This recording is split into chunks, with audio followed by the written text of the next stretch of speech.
तो देखते हैं एपी का एक बहुत इंपॉर्टेंट क्वेश्चन जो आपके एग्जाम के पॉइंट ऑफ व्यू से बहुत ज्यादा इंपॉर्टेंट है। इन्होंने कहा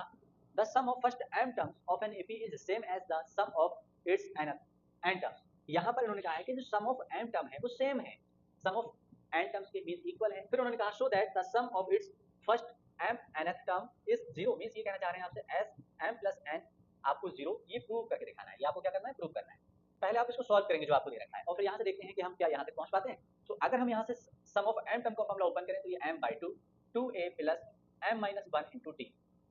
और अगर हम n sum of n term का ओपन करते हैं तो 2a plus n minus one into T, ये एक ही एपी के हैं तो यहाँ पर m और n हमारा a और d हमारा सेम रहने वाला है। तो यहाँ से अगर हम इसको ओपन करें तो ये 2 आपका इस 2 से कैंसिल आउट होगा, आप इधर लेके आते हो तो मल्टीप्लाई में जाने वाला है। इसको आप ओपन कर लेंगे तो ये कितना हो रहा है 2am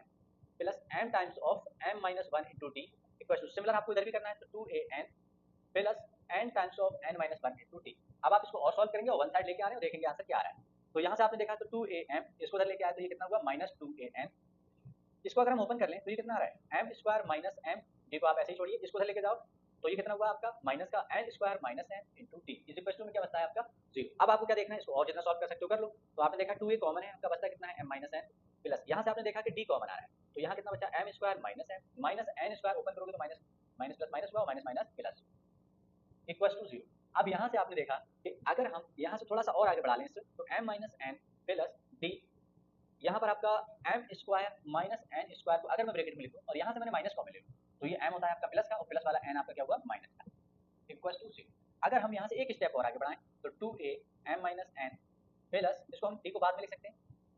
इसको अगर हम थोड़ा सा और ध्यान से देखें तो यहाँ M square minus N square है, इसको अगर हम ओपन करें तो एक बार माइनस में एक बार प्लस में ओपन करेंगे, यहाँ पर माइनस वाला पहले से था तो मैं इन दोनों प्लेसों से एम माइनस एन को ले रहा हूँ कॉमन और मेरे पास बचता कितना है, यहाँ पर आपका बचा प्लस का एम प्लस एन, यहाँ पर आपको कुछ नहीं बचता है, वन बचता है डी इक्वल टू जीरो। अब यहाँ पर एक प्रॉब्लम ये है कि एम माइनस एन इधर भी है और इधर भी है तो हम यहाँ से कॉमन ले रहे हैं दोनों प्लेसेस से, तो एम माइनस एन को हमने कॉमन लिया, हमारे पास बचता कितना है 2a M plus N minus one D equal to zero.